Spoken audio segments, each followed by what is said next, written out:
जंगल में एला नाम की एक खुश मिजाज हाथी रहती थी। एला बहुत खुश थी क्योंकि अगला दिन उसका जन्मदिन था और वह अपने सभी दोस्तों को एक सरप्राइज पार्टी देना चाहती थी। उसने सोचा था कि वह अपनी पार्टी में बड़े बड़े गुब्बारे, एक शानदार केक और मजेदार खेल रखेगी। एला अपने सबसे अच्छे दोस्त लियो, जो एक शेर का बच्चा था, के पास गई और बोली, कल मेरा जन्मदिन है लियो, मैं चाहती हूँ कि सबको सरप्राइज दूँ। लियो ने उत्सुकता से पूछा, हमें सरप्राइज देना है? यह तो मजेदार होगा, हमें क्या करना चाहिए? एला ने मुस्कुराते हुए कहा, मुझे गुब्बारे चाहिए, एक बड़ा केक चाहिए और सभी के लिए मजेदार खेल भी चाहिए। मुझे तुम्हारी मदद चाहिए लियो। लियो खुशी से तैयार हो गया और दोनों ने मिलकर पार्टी की तैयारियां शुरू कर दी। पहली बात थी गुब्बारे फुलाना। एला और मिलो, जो एक शरारती बंदर था, गुब्बारे फुला रहे थे, लेकिन अरे मिलो अपनी लंबी पूंछ से गुब्बारे फोड़ रहा था।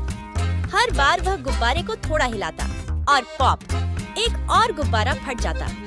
एला हंसते हुए कह रही थी, कोई बात नहीं मिलो, हम और कोशिश करेंगे। और फिर थोड़ी मेहनत के बाद जंगल गुब्बारों से भर गया। अब बारी थी केक बनाने की। जंगल के केक में केले, जामुन और शहद होना चाहिए, लुलु उल्लू ने कहा, जो बहुत अच्छा पकाने के लिए जानी जाती थी। तो एला और लियो सभी सामग्री इकट्ठा करने गए, लेकिन जैसे ही वे जामुन इकट्ठा कर रहे थे, एक शरारती तोता आकर जामुन चुराने लगा। एला ने तोते को पकड़ने के लिए दौड़ लगा दी। थोड़ी देर बाद वे सभी सामग्री लेकर वापस लौट आए। अब जंगल में सजावट का समय था। एला और उसके दोस्तों ने मिलकर जंगल को रंग बिरंगे फूलों, स्ट्रीमर और एक बड़ा हैप्पी बर्थडे का बैनर सजाया।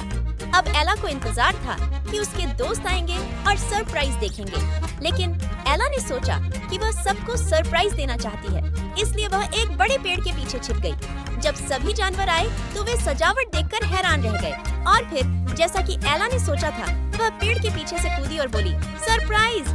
सभी जानवर खुशी से चिल्लाए, वाह एला, ये तो अद्भुत है। पार्टी में बहुत सारी हंसी, खेल और स्वादिष्ट केक था। लुलु ने एला को एक सुंदर जंगल के फूलों से बनी ताज दी।